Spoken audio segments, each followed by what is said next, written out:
Usai menikmati indahnya panorama Jatiluwi minggu kemarin, Senin siang tadi Obama dan keluarganya mencoba arung jeram di Desa Bongkasa di Badung ya. Selama 2 jam Obama dan rombongan mengarungi jeram Sungai Ayung. Iring-iringan mobil Barack Obama tiba sekitar pukul 11.30 di Banjar Karangdalem, Desa Bongkasa yang merupakan lokasi start rafting. 5 perahu karet dengan pemandu berpengalaman disiapkan oleh operator arung jeram. Sekitar 2 jam Obama dan rombongan menyusuri Sungai Ayung hingga lokasi finish di depan Hotel Four Seasons tempatnya menginap.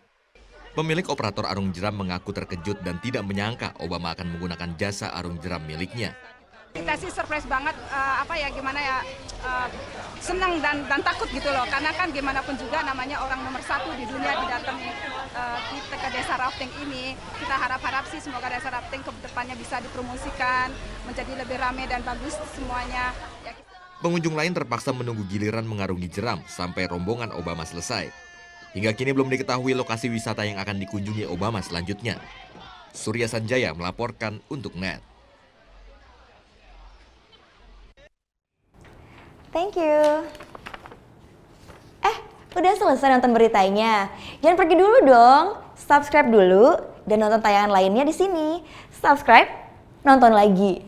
Subscribe, nonton lagi. Kak.